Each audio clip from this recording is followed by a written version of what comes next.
WhatsApp, YouTube, სალამი ყველას, ვინც ნახავს ამ ვიდეოს.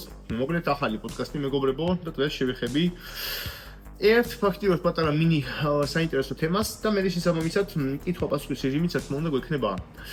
შევეხები ფაქტიურად იმ გარკვეულ რაღაცა კემპის ვიდეოებს GOB არხზე, YouTube-ზე, ანდრეი ლუცენკოს ალბათ რა ვიცი თქვენც უყურებთ. თემა იქნება დღეს კომბინაცია ესე იგი ორი მონსტრის ანდრეი ისმაევი და სერგეი დანილოვი. ნუ ეხლა ფაქტობრივად როგორი სიტუაცია არის. ორივე ერთმანეთს ფოტოშოპს მაგრად უხდებიან. და ისეთი თემა არის, რომ ბევრი მეკითხება ისმაევი რას იღებს, როგორ იღებს, ვიტყვი როგორ ნიუანს ფაქტიურად. ნიშნად მე კონკრეტულად ისმაევს შევეხები, გეფიცები რაღაცა ძალიან სიმპათიით ვარ მაგ ტიპის მიმართ განწყობილი რა. ტიპი ანუ უბრალოდ არის არანორმალური ფანატიკოსი ვარჯიშის. იმენა ფეხებზე კიდია, короче, ფული შოვნის თემა, ბიზნესის თემა. აი, короче, უნდა რომ იკაჩავოს დღეში ორჯერ რა. და იმენა, короче, დანარჩენი ყველაფერი, აი, იმენა არ აინტერესებს, короче, რა. ვიტყვი და ზუსტად ის ვარიანტი. რაც შეეხება ახლა სერგეის მაგ ტიპი, ახლა ეგ არის პროფესიონალი ბოდიბილდერი 2026-ის მისტერ ოლიმპიაზე. კვალიფიკაცია მაგ ბიჭს აქვს. ნუ მაგასაც ახლა ფაქტიურად ალბათ ვიტყოდი 7-8 წელი ცვეთში ვადევნებ თვალს. ჯანზია ეგეც გენეტიკური მონსტრია, მან პროსტა ორი აზრი არ არის. მაგის ოფ-სიზონის ახლა ფაქტიურად ფორმა, ეგ არის პროსტა პიზდეცი რა. ნუ ახლა ბოდიბილდინგის ახლა ძალიან დიდი ოსტატი მე არ ვარ, მაგრამ მაინც ახლა ვიტყოდი იმას, რომ ფეხები ბაზარი არ არის, განსაკუთრებით ეს ფეხის ბიცეპსი, პროსტა პიზდეც რა, რასაც ხშირად ხომ იმასშობა ფაქტიურად და ნუ ნახოთ რა იქნება, წელიწადი ისეთი პერიოდია. აბსოლუტურ ნიუანს, როცა ახლა ადამიანი დაკავებულია პროფესიონალურად ბილდინგით მიახლოებით 10-12 წელი. 10-12 წელი იღებს სტერიკებს. თავიდან რა თქმა უნდა პირველი 1, 2, 3, 4, 5 წელი პროგრესი მიდის უფრო გაცილებით სწრაფად. მე ალბათ უკვე წლის განმავლობაში რა ვიცი, უხეშად კუნთუანი ქსოვლის გაზდა 2, 3 და რა ვიცი, იქნება დაჟე შეიძლება 4 კილო. უკვე არის ეგა ძალიან მაგარი ეს თვალენში მიღწევა. კი ორგანიზმი ადაპტირდება ყველაფრისთვის. ყველა რაღაცა გარკვეული ანაბოლური პროცესები არის ლიმიტირებული, როგორც ადამიანის სიცოცხლე. ანუ მე მივდივართ უკვე ისეთ პიკზე, რომ ვიჭედებით. გინდა თქვა არიან ხალხი, რომ ის თქვა, აი დოზირებებს უმატებენ, მგონიათ რომ მანდ არის ის კვების ვარიანტი და ეს ბიჭები ცხოვრობენ ვიტყოდი უფრო რაღაც გარკვეული X გაოთმაგებული სისწრაფით ყველანაირი კუთხით, ანუ საერთოდ სიტყვა თვითონ ანაბოლიზმი და ემოტორის აქტივაცია მანდ დიდი ხანი სიცოცხლეზე ჯანმრთელობაზე ვაფშე არ საუბარი. გარკვეულად როცა ხდება გაყოფა უჯრედების, ლოგიკურია რომ მან სიცოცხლე უფრო მცირდება. რატო არის თქვა რომ რაღაც ისეთი გარკვეული თქვა რა ვიცი მედიკამენტები, რამე ბადები, რომლებიც პირიქით ემტორს ისა თიშავენ, იმიტომ იყენებენ მაგას ანტიეიჯის ვარიანტში. რადგან შეანელონ ცოტა უჯრედების ფაქტობრივ გამრავლება და ესეთ ვარიანტში გატეხვა. ამიტომ რაც ახლა ფაქტობრივად ეგ ტიპი აკეთებს, მან ჯანმრთელობა და იქ რა თქმა უნდა ზედმეტია საუბარი, მაგრამ ყველა ადამიანს აქვს თავის ცხოვრება, თავის არჩევანი, თავის ფაქტობრივად რაღაცა გარკვეული გატაცება და ვფიქრობ ალბათ იმ სიტუაციას, რომ იყო 1-4 წლის წინ თითქოს აუპრევიერთი პერიოდი, ძალიან ბევრს კითხულობდი ამ ანტიეიჯის ვარიანტში, სიცოცხლის გახანძლებას და ასე შემდეგ რა. მე უფრო ვფიქრობ, რომ ჩემთვის უფრო ვფიქრობ მნიშვნელოვანია უფრო შეიძლება ადეკვატური მიახლოებით 70-75 წელი ვთქვათ. მაგრამ ხარისხიანი ცხოვრება, ვიდრე 100 ვთქვათ და ესეთი რაღაცა მოჩაჩულის ვარიანტში რა. მაგრამ ყველას აქვს თავის ინდივიდუალური რაღაც რა ვიცი, ხედვა ყველაფერზე. ეგ ახლა ფაქტობრივად ეგ თემა რაც არის, ეგ არის. დანილოზე დიდ არაფერს არ ვიტყვი, მანდ არის კლასიკური ვარიანტი, ახლა რა ვიცი, არაფერს ეგენი განსაკუთრებულს არ იღებენ, პროსტა ხარისხიანი ფარმა და ვსიო. რაც შეეხება ახლა სმაევს. აქვს რამოდენიმე ნიუანსებს. მე მეგონა გადავალდა, короче, მაგრამ მე ისეთ ვარიანტში კიდე სხვაგან ბევრჯერ ისეთ სახით თქვა, რომ მე მგონი რეალობაა. კი სწრო აკეთებს ხოლმე რა ფაქტობრივად მაჯებს. ბლოგზე 20 მისვლაო, აი ეს ორი რო ეჭირა, მეც ვაკეთებ ხოლმე. აი ვარიანტს ხანდახან ერთ მისვლაზე უნდა გაკეთდეს 100 გამეორებაო. ნუ ეგ არის პროსტა ბიზნესი. და ახსენ როგორ ნიუანს. ნუ უყურებთ მასეთ ტიპებს და ნუ ბაძავთ მაგათ ვაფშე ყველაფერში. შეიძლება ხო რაღაცა ვარიანტი ვიცადოს, მაგრამ ახსენ როგორ ნიუანს. ახლა იქ რაღაც აეროპორტში რო გამოდის მე ეკითხება ლუცენკო რაღაცას თქვა ამ ვარჯიშებზე ასე შემდეგ და როგორი არგუმენტი წააყენა რა. აი ყველა ხომ მეუნევიან მე რო არასწორად ვარჯიშობო. ასე შემდეგ ისე ესაო, ჩემის არ მუშაობსო, მაგრამ მე ხო ჯანზე ვარო, ჩემზე ხო მუშაობსო. და ახსენ როგორ ნიუანს. რაღაცა თქვა, რაც გამოუვა მიახლოებით 1% ხალხს სამყაროში, რაღაც გარკვეული სავაჭრო პროგრამით თქვა, ან კვებით, ან თქვა რაღაც ფარმაკოლოგიური ციკლით, დამიჯერეთ, რომ 90-95%-ზე გამოვერგება. იმიტომ რომ ყველა ადამიანის ინდივიდუალური, ეგ არის სვეტში აი 0.01% ადამიანების რაც შეეხება ფაქტიურად აი მონსტრუოზული კუთხით რა. ეგ არის არანორმალური პროსტა მუტანტი და გენეტიკური მონსტრი, რომელმაც განარამე განსაკუთრებული თქვა თან ფარმა გაიკეთა, არამე განსაკუთრებული გააკეთა ან ყვება რაღაცა. ჩვეულებრივ პროსტა კაჩაობს, მასეთი უბრალოდ მონსტრი არის გენეტიკური. ანუ მაგის მიბაძვა, ეგ არის აი უზომოდ დიდი სისულელე ფაქტიურად. სავარჯიშო რეჟიმი და სავარჯიშო რაღაცა ვარიანტები და ყველაფერი ბაზარი არის ყველაფერი, რასაც ეგ უბერავს. შეიძლება მაგის ორგანიზმი ინელებს, მაგრამ თქვენი ორგანიზმი შეიძლება ვერ მოინელოს და გეუნებით რომ დროთა განმავლობაში უეჭველი მოხდება ტრავმა, რაღაცა მსგავსი ვარიანტი. დანარჩენი არაფერი მან სასწაული არ არის. ფარმა რაც არსებობს კლასიკური სტედიკები, რა თქმა უნდა უბერავს ეგ მაგას, რა თქმა უნდა ვფიქრობ ახლა მანდ ახლა ეგ 250 და 300 მგ ტესტი არ არის, ნორმალურ რაოდენობებზე არის. მაგრამ ალბათ როგორი თემა არის, მაგ თემას ვფიქრობ მომავალში შევეხები ის ვარიანტში უფრო მეტ ინფორმაციას მოვიძიებ და რაღაცა რა ფაქტიურად და შეიძლება ერთხელ მაგ თემაზე ვილაპარაკო ნორმალურად. რაღაცა პატარა ვიდეოს მონაწყვეტები ალბათ იქნებოდა აქამდეც. ძალიან ჯანზია, ძალიან მომწონს. უზომოდ მომწონს მაგის ეს თავდაბლური ვარიანტი, რომ თავდაბალი ეტიპი, ანუ არ არის ფაქტია ძალიან ავარდილი და რაღაცა. უზომოდ პოპულარულია, ყველა იცნობენ. და რეალურად გენეტიკური მონსტრია რა. შეგიძლიათ იქ ჯიობის არხზე უყუროთ ფაქტიურად იმ ვიდეოებს. ტიპს ხელს უართმევს ტიპი რა მოსდით ხალხს, ანუ ეთქობა 10 გაემხელა რა ფაქტიურად. დანარჩენი ხა ისეთ თემა არის, რომ გავარდა ვიზუალურად ჯანზია, ხელები ძალიან ჯანზია და მონსტრია რა. ტიპი ძალიან მესიმპათიურება იმ პონჩი, რომ ნუ кайფობს რა, ცხოვრობს ახლა მომენტში, არ ფიქრობს ხვალეზე, ჩვეულებრივ თავის ვარიანტში უბერავს. წესით უკვე ისეთ დონეზე არის მედიური და ისეთ დონეზე უკვე ექნება ალბათ ურთიერთობა ბევრ ისეთ სპორტსმენებთან, რომ მე ვფიქრობ, რომ კანაიზების თემაში და ჯანმრთელობის თემაშიც უკვე ვიღაცა მიხედი ეყოლება მაგას ფიქრობ რა. ანუ არ ამგონია რომ ვაფშე ვთქვათ, აი ელემენტარულად არც სტატინებს არ იღებს ვთქვათ და არც აქცევს ყურადღებას ფარისეულ ჯირკვალს და არც იღებს ვთქვათ, რა ვიცი, სხვა რაღაცა ნორმალურ საფრთხეებებს თირკმელებისთვის და ასე შემდეგ რა. ფიქრობ, რომ ყველაფერი დალაგებული უკვე იქნება. დანარჩენი უყურებთ რა, ნახოთ რა იქნება. იმენა მონსტრი არის მაგარი ძალიან და დანარჩენს ყველაფერს დრო აჩვენებს რა. გადავალ ახლა შეკითხვების ვარიანტზე, დარჩით ბიჭები, ახლა შეუბერავ შეკითხვების ვარიანტს. დავიწყოთ ბიჭები, მოკლედ, წვილი ცოტა გაჭედილი მაქვს. ორი ლოშის მამა ვარ, ერთი არის ტომი, მეორეა ჯერი. ორივე დადიან სკოლაში, ხან ერთი მოიტაცა ვირუს, ხან მეორე. მე კიდე ფაქტიურად ჩემი ინტენსიური ვარჯიშებიდან გამომდინარე განადგურებული მაქვს იმუნური სისტემა, სულ რაღაც არის. სრაზუ ვიკიდებ რაღაცა პატარა მიკროვირუსებს. ესე იგი, დავცხეთ ქვევით შევყევი. ზაღლუკა გმ გამიმშვილი რაღაც 51-27. კი, კონას ფიქრობ, ნატურალური გაინების 95% თუ ამოიწურა და შემდგომ სტეროიდების დაწყება უკეთეს შედეგს მომცემს, ვიდრე შენი ნატურალური გაინების 70%-მდე მიიყვანა და შემდგომ კურსის დაწყება.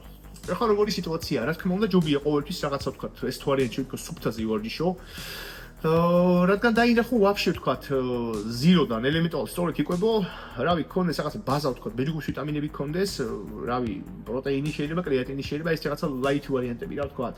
მაგაზე უბერო ნორმალურად. შეხედო უბრალოდ შენი გენეტიკა და შენი სტრუქტურული გენეტიკა როგორ გიპასუხებს. რა თქმა უნდა, მასე ჯობია. დიდი მნიშვნელობა აქვს კონტექსტს, ანუ რამდენი წლის ხარ ფაქტიურად, როგორ ჭამ, რას აკეთებ, რა მიზნები გაქვს ხვალეზე, გააქვს სასჭირო ამბიცია თუ არ გაქვს. ვიტყვი ისეთ ნიუანსს, რომ წარე ფაქტიურად ჩემი მიზანი ეგ იყო, რომ true biohacking-ი მინდა, რომ იყოს, რომ მინდა ფაქტიურად ყველაფერი რაც არის და როგორც არის. ანუ მე არაფერს არ უმალავ, არაფერს რეკომენდაციას თქმა უნდა არ უწევ, просто ლაპარაკობ ის სიმართლეში როგორც არის. ყველა მსოფლიო დონის ვარსკვლავი ვინც არის, მიშელ ბარაკ, ტოჭიმი, რა ვიცი, სტრონგმენი თუ რაც იქნება, ყველამ დაიწყეს ადრე რაღაც გარკვეული პერფორმანსის ჯურაქსების მიღება. ამიტომ ისეთ თემა რომ შენ თუ სპორტი გაქვს просто რაღაცა ვთქვათ, აი ხალისის თემაში, ხობის პონჩი და შენთვის უბერავ. ივარჯიშე ჯერ უეჭველი ვთქვათ სუფთაზე, რასაც იძახი 95%-ია. მე ეგრევე სტეროიდები არ გინდა. მე შეგიძლია მაგალითად რომ ელემენტარული ვთქვათ სარმები, მაგალითად ამ ვაფშე ადგედა ვთქვათ მიახლოებით 1 წელიწადი იყო უხეშად. როგორ კომბინაციაზე, მაგალითად კლომიდი, ან ენკლომიდი ტესტის თემაში, სინერგია მაგის შესაბამისად ზდის ჰორმონი, ანუ იბუტამორენი მისწყო და კიდე მაგალითად შეიძლება დაჟე ფოსფატატიკის მჟავამად უეჭველი უნდა იყოს, როგორც mTOR-ის ფაქტიურად აქტივატორი და დაჟე შესაძლებელია ხანახმოვანი ციკლები მაგ ჩაერთოს, რავი, მაგალითად, გინაც S4 აი ურბილესი, ისეთი სარმია, რომ პროსტა აი სასწაულია და თან საიდ ეფექტები ფაქტობრივად ვაფშე რაფერი არ აქვს. ერთ-ერთი დიდ დოზებზე ზეცულად თუ ფერების ვარიანტი ცვლის. დანარჩენი ვაფშე არაფერი რა. აი იქ იქნება ნორმალური პონტი. შეხედოთ. თუ ვთქვათ მე უკვე რაღაცა ვარიანტში მაგაზეც გაიჭერე, მე უკვე შეიძლება ფიქრი ვთქვათ რა ეს ლიგაზე, S23-ზე, რადარიზე, მიოსტაგმის ინჰიბიტორზე, ეს EAK11 რო არის. ესეთ თემა იქნება ნორმალური პონტი, ბრო. მაინც ფაქტიურად მიშოლობა აქ რა. თუ შეჯიბრისთვის რაღაცისთვის გინდა, მანდ უკვე სხვა თემებს რომ მეიფიქრო. ზაღლუკა, პავლიკა 62-67. გიო ფიტონიზე რას თქვი როგორია შეიძლება თუ არა გამოყენება ნატურალისტის ფიტონიზე მე ვიტყვი მხოლოდ კარგს იმიტომ რომ ეხლაც გამოვიყენებ 10 მგ მქონდა წეღან დილით და აუხსნე როგორ მიუვას ფაქტიოდ გამძლეობას როგორც უწერენ და როგორც უწერენ თქვა აი გამძლეობას ცხიმის წვას რო ძლიერია კარდარინზე თქვა თავის ბიძაშვილზე 100 ჯერ და ესეთ თემები ეგ ცოტა გამუქებული თემაა მაგრამ აუხსნე როგორ მიუვას ჰორმონულ სისტემაში არ ერევა ანუ LH და FSH დაბლა არ ეწევა ანუ მაგას კომედი არ აშიდება ეგერთი ნიუანსი მეორე ძალიან კარგი არის იმით, რომ აქვს ცოტა ანტიბიოტიკსაწინააღმდეგო ეფექტები და თქვენ ხვდებით, როცა ვარჯიშობთ ჩვენ ანტიბიოტიკ რაღაც გარკვეულ პროცესებს პირიქით ვაღიზიანებთ და პირიქით ანტიბიოტიკ პროცესები ხდება ვარჯიშის დროს, ესე ვთქვათ, კატაბოლიზმი. მაგას ეხმარება და ყველაზე კაი კიდე ის აქვს ფაქტობრივად, რომ ლიპიდური პროფილისთვის არის ძალიან კაი. ანუ მე მაგალითად ხან მაქვს ომე პერიოდები, როცა ვთქვათ, მარტო ტესტზე როცა ვარ, სტატინებს ვაფშე არ გამოვიყენებ. ანუ ფაქტიურად სტატინები რეალურად ისეთი რაღაც გარკვეული ჯგუფი არის, რაც მართლა ხანგრძლივს ცხოვრებას მიახლოებით 5-10%-ით სვეტში რა. და ამიტომ ისეთი თემა არის, რომ მაგარია, სარმი არ არის ფაქტიურად და ისეთი თემა, რომ შეგიძლია რომ გამოიყენო თავისუფლად მიახლოებით 1-2-3 კურსებად 10 მაქსიმუმი 20 მგ. 20 მგ-ზე მეტი ფაქტობრივად შინაარსი არ აქვს. მოქმედებით მე მგონი მოქმედებს თუ არ ვასწრები სადღაც 8 მე მგონი 12 საათი ანუ თქვა თუ პროსტა რაღაცა ვარიანტი გინდა რომ მიიღო ლაით პონჩი ერთი კაფსულა 10 მგ თუ თქვა რაღაცა თქვა მინდა პერფორმანსი გინდა თქვა რაღაც უფრო მკვეთრი ეფექტი ცხიმისთვის მხრივ მაშინ დაჟე 20 მგ დადებითად თუ არ განწყობილი ისმო თან კაი რო ჰორმონულ სისტემაში ვაფშე არ ერევა ხო წყალი და ეგ ზალუკა დიოს 69 კაც 20% body fat რომ აქვს კატაბოლიზმი როგორ ნერვულობს. მე ყოველს ინდივიდუალური აქვს. მე ვიტყვი ჩემსაც ფაქტიად რომ მე მაგარი ნერვოზი მქონდა ხოლმე მიახლოებით 15 წლის წინ თქვა როცა 15-17 წლის წინ როცა ვიყავი დაკავებული ფაქტიურად ბოდიბილდინგის თემით. და როცა აქტიურად აი ეს დრეში ვჭამდი ხოლმე მიახლოებით 2-6 ჯერ. აი თუ უკვე მისდებოდა ნერვოზი მისდებოდა რა. ამიტომ უკვე მაგ ესეთი თემა არის ყველაფერი. ეგ რაღაც გარკვეული კომპლექსები და რაღაც თემები ნერვულობით ვერაფერი ვერას ვერ ეშველება და დანარჩენი ყველაფერი ინდივიდუალურია. აქ ხდები რომ საღადაო პუნქტში არის საწერილი ეს კომენტარი. ზაღლუკა ლუნი პაპავა გამარჯობა მადლობა ასეთი ვიდეოებისთვის. ერთი კითხვა მაქვს ელკანიტინი ინიექცია დაკავშირებით ინიექცია შოვის პროცესში რო გამოვიყენო რა დოზები უნდა მივიღოთ ვაფშე ჭირდება თუ არ ანალიზების მაგაზე არა ბრო ანალიზები მამაზე ცვეთში არ ჭირდება ამინომჟავა ინიექციური ხა ვერ ეშვება მაგარ დეფიციტში არის დანარჩენი ფაქტიურად დოზირება ალბათ იქნება საკმარისი მიახლოებით 250-დან 750 მგ-მდე დღეში გააჩნია ადამიანის წონასაც აი ქვევით 100 კილოს ხედავთ 100 კილო ხარ უხეშად მაშინ უკვე 750 დაზი შეიძლება რომ თქვა 1000 მგ-ს გაგეთდეს. დანარჩენი როგორც ვიცი, დიდად უკუჩვენება არ აქვს, რა თქმა უნდა, ჭკუით თუ უკუჩვენება ამას სვეტში არ აქვს, უკუჩვენება просто აქ იმ კუთხით დიდ დოზებს სვამენ ბევრი გურუები. კმაოს ეწევა გულში. ეგ კიდე ისეთი გარკვეული უარყოფითი ფერმენტია, რომელიც არ არის სასარგებლო. მეგონი ათეროსკლეროზის თემას ეხმარება. ცუდია მოკლედ. ამიტომ აი ორალური ფორმები რაც არის ძალიან დიდ დოზებით სვეტში საჭირო არ არის რა. და ცუდი ის არის რომ ორალურ ფორმას ბიოტუსები აქვს ძალიან დაბალი მიახლოებით 10-12% რა. ამიტომ ცოტა რო გავაგზავნო ამ თემა ესე იგი. სიტყვაზე 110 კილო ბიჭი რომელსაც უნდა გამოშობა და დაჟე სარმების ნაკრები პლუს ელკანიტინი ინიექციის შობის მიზნით.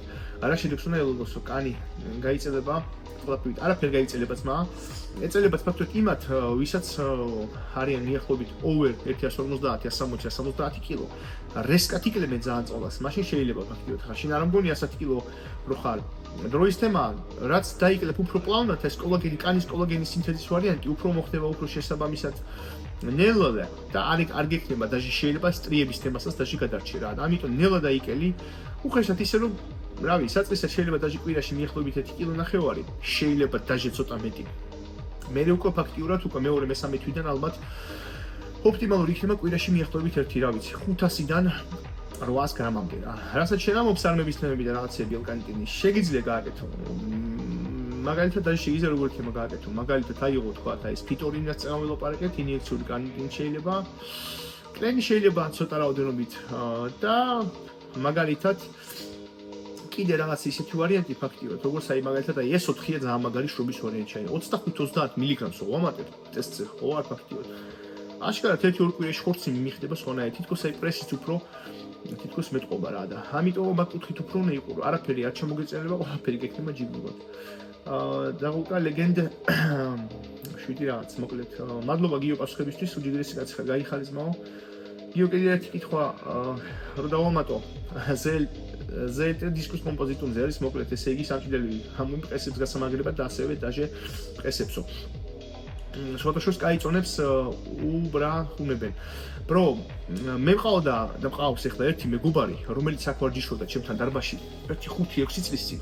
წონით იყო მიახლოებით 84-85 კილო. და ცვეთში გეუნები, რომ აი ისე დონეზე ეშინოდა დაჟე ვთქვათ რაღაცა ვთქვათ, აი BC-ის, რომ არაფერი არ ქონა მიღებული და სუფთაზე აქ აწეული 150 კილო. თან ეგ მიახლოებით ალბათ ვიტყოდი ერთი აი წელიწად ნახევარი ვარჯიში. ანთროპომეტრია ქონა შესაბამისი. რაც შეეხება ფაქტიურად მაგაზე ბევრი მაქვს თქვა, ტყუილი ფულის გადაყრა არის. მაგას ისე ვთქვათ, ფინანსები არის, ისე შეიძლება რომ ვთქვათ, აი ხონდროიტინ სულფატი დაიწვიოს კაცმა ინიექციის სახით, ხონდროგარტები ქვია მაგას. და ისევ ისეთი ვარიანტია, რომ აი ზოგი არის გენეტიკური მონსტრი, პროსტა ჯანზია, რაღაცას იკეთებს. პროცესები გარკვეული იქ რაღაცა მისდის ნორმალურად, რაღაცა მოძრაობებში აკეთებს კაი პროგრესს და აბრალებს რაღაცა გარკვეულ მსგავს რაღაცას. ჩემი გამოსახეთ ეგ არის უბრალოდ წყალი, მე რო ფინანსები მქონდეს ისო პეპტიდებში გადავიხდიდი ფულს. მაგალითად DPC-ს უფრო გავუშვებდი, აქცენტს გავაკეთებდი ისეთ რაღაცებზე, ვთქვათ IGF-ს ეწევა, იმიტომ რომ IGF-იც მაგრად პრესებს, ხესახსებს მაგრად აძლიერებს. და ისო გავიხედებოდი მაგალითად ეს 4-ის კუთხით, რა თქვა და შელიგანდროლი რა ეგ თემა. არა ბრო, ეგ თემა ცვეთში ისეთი ვარიანტია რა. მე უყურებ სკეპტიკურად, მაგაში მე ისო სერაპევტაზე და MS-ებში დავხვეჭავდი ფულს. როგორც ყოველთვის ესე იგი ჯონი, ზაღულკა ჯონი, როგორც ყოველთვის ინფორმაციული ვიდეოა, მაგრამ მე კითხვა მაქვს. თუ ადამიანს უწევს ისეთ საქმიანობას, სადაც სიმშვიდე და პოზიტიური აზროვნება საჭირო, მაგრამ what ცოტა ძვირეულობები და ფიცხები. რომელი ნოუტრობები იქნება კაი სიმშვიდის და ემოციონალური კონტროლისთვის. ესე იგი, ალბათ კომბინაცია იქნება ყველაზე ოპტიმალური ანირაციტამი და ნუგლუთილი, მე თვითონ მქონდა რთული პერიოდი, ეხლაც მახსოვს რთული პერიოდი. მაშინ ერთმა მეგობარმა მიგრევა, სადღაც 2 თვე-ნახევრის წინ უხეშად დავიწყე მაგების მიღება. მაგას აქვს მაგარი სიმშვიდის გარკვეული ესეთი რაღაც ეფექტი. მან კომბინაციაში გავიხედებოდი კიდეც, მიახლოებით აი რომ ძალიან მე შემიძლია მეორე ვილაპარაკო ძალიან და ამიტომ ზოგ ხალხს და შეიძლება გამოსწოს რა ზოგ კლიენტებს არ მოსწონს ბევრი რაღაც ვარიანტები რა ჩემი და აი რაც თქვი ეგ ანირაციტამი ნუგლუთილი შეიძლება ნოოპეპტიდს იყოს, რადგან მიკითხები ნოოტროპებს. ელთიანის უეჭველი ვიტყვი ამ სიაში, აშვაგანდას ვიტყოდი კიდე ამ სიაში, ვიტყოდი კიდე შეიძლება საფრონს და ვიტყოდი კიდე 1,000,000% მაგნეზიუმს. აი კომბინაციები რომ მიქსო, ცვეთში ემოციურ რაღაც ვარიანტში კონტროლში დაგეხმარება. ელთიანის უეჭველი გქონდეს. დანარჩენი რაც ახლა მე ჩამოვთვალე აქ და 3-4 რაღაცა დაითრიო. და ეგენი მიქსო ერთმანეთში, აი ცვეთში მაგარ შედეგს მოგცემს რა. სიმშვიდის მხრივ აი ეგ ცვეთში შემიძლია რომ გითხრა. და ფაქტიურად ბოლო შეკითხვაც ვიდეო არ მინდა რომ გასცეს ხოლმე 20 წუთს რაღაცა ტესტი მოგამბობს ფორმატის, მაგრამ ვერ გამომდის. ზაღულკა გიორგი დემიტრი. გიო, რა განსხვავება არის LGD 30-33 და LGD 40-33 მილიგრამზე მაგალითად, ასევე ფიტონიზა კარდარის შორის. რა მაგარი შეკითხვაა ბრო. ვიტყვი როგორ თემას ფაქტიურად. ანუ LGD 40-33 რაც არის. პრაქტიკიდან გამომდინარე, ბევრი ინფორმაცია არ არის სვეტში. ვინც კი უბერავენ თქვა ბოდიბილდინგის თემას და რაღაცა, მაგას მომაუჩვენოსავით, რა ვიცი, ისეთ პონჩი სამთ მარტო სტერიკების სარმების არ წამთ, ალბათ იმიტომ რომ ვისთანაც თქვა დილერებთან თქვა თანამშრომლობენ, იმათ არ აქვთ უბრალოდ სარმები ორიგინალი და შესაბამისად მაგაზე ჩუმათაც არიან ფაქტიურად, იმიტომ რომ უფრო გაყიდვა იყოს ფაქტიურად ფარმის. მე ლიშნად აი ხა შენ ორივე სარმი რომელიც ჩამოთვალე, მე ორიგინალები გასინჯული მაქვს და სვეტში გეონები რომ ორივე მუშაობს ძალიან მაგრამ ახსენ უფრო როგორ ნიუანს. 40-33 არც ერთი ისეთ პონჩი რო თქვა რა წყალსაყენებს თქო და რაღაცა არ ვიტყოდი მაგას. აი ალბათ უფრო კვებაზე დამოკიდებული ადამიანი თუ ბევრ ჭამს ნახში წყლებს და მარილსაც უბერავს, უფრო ეგ უფრაშუბებს რა და თუ სუფთად ჭამ ფაქტიურად ვიტყოდი რომ არანაირ პრობლემას დაჟე 40-33 არ ქმნის. ანუ განსხვავება ის არის და ფორუმებზე უფრო ინფორმაცია ის არის რომ აკავებს შედარებით წყალს უფრო მეტი 40-33 და აი 30-33 უფრო აი lean mass არის უფრო მშრალი მასისთვის არის. დავეთანხმებ მაგ მექანიზმს. ეგ არის ერთი, ცოტა შეიძლება თითქოს უფრო სუხო იხარ 40-33-ზე. მეორე, ნედლეული იშოვება ძალიან რთულად ამ 30-33-ის, ძალიან რთულად, უფრო ძვირია გაცილებით ფაქტიურად და ვიტყოდი კიდე იმ ნიუანს ვიტყოდი კიდე რომ მოქმედების დრო ანუ LGD 40-33 შეგვიძლია რომ დავლიოთ დღეში ერთხელ და მოქმედება აქვს ოროსტები 24 დაჟე მიახლოებით 30 საათი და მეორე რაც არის ფაქტიურად მაგას აქვს უფრო მოკლე მოქმედება ანუ ფაქტიურად უნდა დავლიოთ ეგ უეჭველი დღეში ორჯერ და ის დაჟე დრობიო დღეში სამჯერ მუშაობს მიახლოებით 1-5-დან 7 საათამდე შეიძლება შესაბამისად მაგიტომაც ნაკლებად აყენებს წყალს ოდნავ იმიტომ რომ ყველაფერი ფაქტიურად რაც გრძელი მოქმედების არის უფრო და გამოთავისუფლება უფრო გრძელი აქვს უფრო წყალს უფრო მეტად აკავებს. ეგ როგორც ტესტოსტერონი რო ვიყოთ თქვა. პროპიონაც თქვა და შესაბამისად თქვა რა ვიცი. სუსპენზიას სუყოლანობენ უფრო აშრობს და არ აშრობს. უბრალოდ არომატიზაცია აქ ნაკლები და ესტრადიული მაგისგან რისკად არის დება უფრო ის ვარიანტი და შედარებით წყალსაც ნაკლებად იმაშრობა და ენათაც უფრო ისეთი ვარიანტი აქვს. უფრო თითქოს ენათაც და ციპიონაც კი გრძელი მოქმედება რო აქვს თითქოს ცოტა უფრო წყლიანი ხარ მაგის პერიოდში. ეგ განსხვავებები რა ფაქტობრივად რაც არის. მილიგრამზე რო ავიღოთ სიძლიერე ალბათ 30-33 უფრო ცოტა ძლიერია რა, ცოტა. რო ავიღოთ უხეშად 20 მგ კლასიკური ლიგა, 15 მგ ის იქნება უფრო იგივე ეფექტის ვარიანტში რა. ყველაფერი მაინც ინდივიდუალურია, ჩემი გამოცდილება, ჩემი ექსპერიენსი გეუბნები.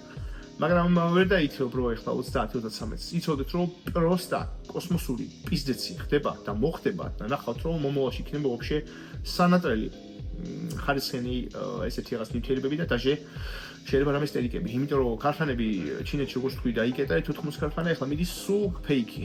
ვისაც თქვა ნედლეული დარჩა, აკეთებენ როგორ? რო აწერენ თქვა 250 მგ ტესტოსტერონს, შინ თუ კეთებენ მიახლოებით 100-125-ს. და ყიდიან ფაქტიურად ძვირად. და ვითომ ორიგინალია, ფასებს ზდიან, ვითომ იგივე ასკეში, სიმართლეში კი არ ასკია რა. ამიტომ ცოტა ისეთ თემაა, რომ რთული საშუალებელია ახლა 30-33. რაც ახლა შემეკითხე ფაქტობრივად პიტორის და კარდარის შორის. განსხვავება ის არის, რომ პიტორინი უფრო თითქოს მე მომწონს, მეორე კარდარიზე იყო ერთი სკანდალური ფაქტიურად კვლევა და არის რომ არის კანცეროგენული და ის კვლევა არის ფაქტიურად თაგვებზე ჩატარებული. და ახსენ როგორ ნიუანს. თაგვებს აღვინებდნენ მიახლოებით თუ არა ვცდები ადამიანის ნორმებზე რომ მივიდეს საუბარი, თქვათ სადღაც დღეში 50-დან 60 მგ-ს ან დოზირება იყო ცოტა დიდი, ეგ ერთი. და იყო მიღების ხანძრიობა მიახლოებით მე მგონი წელიწადი და თავი თვითონ ცხოვრობს უხეშად მე მგონი 1-2 წელიწად 3 წელი. აი დიდი ხანი არ ცოცხლობს, ანუ ძალიან ხანძრიულ პერიოდს აძლევდნენ ფაქტიურად თაგვებს ამის ვარიანტს რა მიღებას. და ქონდა რაღაც კანცეროგენული ეფექტები. მასე რო ვისაუბროთ, კლასიკური ხა ამის ნორმები რაც არის გინას თქვა კარდარინის და პიტორინის, უხეშად არის ნუ ორი თვე ვიღებთ, მე თქვა თვე ვისვენებთ ეს ვარიანტში. ორივე აუმჯობესებენ ფაქტიურად ლიპიდურ პროფილს, ეგ აქვს. პიტორინი უფრო დახვეწილია, რა თებიც საწინააღმდეგო ეფექტები აქვს. დანარჩენი ინდივიდუალურია. ფორუმებს თუ მივწვდებით და თუ მოусმენთ თქვა თვინმე კროსფიტელებს ან თქვა ვინც უფრო ციკლიკაზე ვარჯიშობს, კარდარისაც ახლა გამოიყენებენ. მე უფრო პიტორინი მომწონს, იმიტომ რომ პიტორინზე რაღაცა კანცეროგენული რაღაც გარკვეული კვლევები არ მოხდა კითხული. კარდარიზე თუ ადეკვატურ დოზირებას მივიღებთ, ყველაფერი უნდა იყოს ეს ოკეი, მაგრამ ზოგი მაინც თქვათ კანცეროგენის კუთხით, უბრალოდ იმიტომ ზღის გაცილებით უფრო იაფი კარდარინი, პიტორინი უფრო ძვირი არის რა, რომ ეგ ეფექტები აქვს. მე ისეთ პიტორინს ავიჩვენდი, მათ პოსტა 200-ზე არანი. და ვიტყვი ახლა ფაქტობრივად იმ ნიუანსაც, რომ ეს კვლევები რო წავიკითხე და რაღაცა მე უფრო ანთებითი საწინააღმდეგო ეფექტის პონჩი და ლიპიდური პროფილზე რაც ჩემ ანალიზებზე მინახია, რო აბარებ ქოლესტერინის ლიპოპროტეინებს დაბალი მაღალი სიმკვრივისას თქვა, აი პიტორინის მიღების პროცესში უფრო ყველაფერი უფრო ლამაზი მაქვს ფაქტობრივად რა და ყველა ჩემ კლიენტებსაც ურჩევ ხოლმე პიტორინს ლიპიდური პროფილის კუთხით თან სალა, ანუ ზედმეტი ქონიც, რაცა პიტორინს უბერავთ, ეჩი უფრო გააქვს გაცილებით ნაკლები. ეგ არის განსხვავება რა. დანარჩენი დოზირებები ალბათ ვიტყოდი რომ ერთი და იგივე იყოს და პიტორინი უფრო ალბათ ძლიერი იქნება. თუ ავიღოთ თქვა 20 მგ უხეშად თქვა კარდარინს, 15 მგ პიტორინს უდრის რა. ეგ არის. ეგ არის ბიჭები, ფაქტიურად ხუთშაბათი დღე არის. დღეს მოხსნალა ითხრების პამპი. წავედი მე ყოველს ფაქტობრივად გემშვიდობებით. ძალიან გამიხარდება თუ დახურული ჯგუფში შემომიერთებით Telegram-ში, ვიძახი პირდაპირ თვეში საწევროებს 40 ლარი, მაგრამ იქ ამაქვს იმენ ესეთი ბიბლიოთეკა, რომ ვისაც რეალურად გინდათ რომ ისწავლოთ რამე საინტერესო, იქ უნდა შემომიერთეთ. მოძებნეთ, რა ვიცი, გინდათ Instagram-ზე მომწერეთ, გინდათ Telegram-ში, ყველგან გიკონ ბიოჰაკერი ვარ. და გაგაწევრიანეთ იქ და იქაც მაქვს ესეთი ფაქტობრივად ფორმატი და უზომოდ ბევრი საინტერესო. ვისაც კი გინდათ დახმარება, რა ვიცი, ნებისმიერ სპორტული კუთხით, ეგეც მოძებნეთ ფაქტობრივად social ქსელებში, ყველას welcome. ეგ არის ბიჭები. შევესწრებით ფორმატი არ ჩავაგდო. შეიძლება ახლა მომავალში რამე ახალი რუბრიკა მოვიფიქრო, ან იქნება ვინმესთან პოდკასტი გადავიღო. ნახოთ, სავალჭო თემებიც იქნება ავტვირთო. ნახოთ ბიჭები. მოკლედ, ყველას დროებით ადიოს.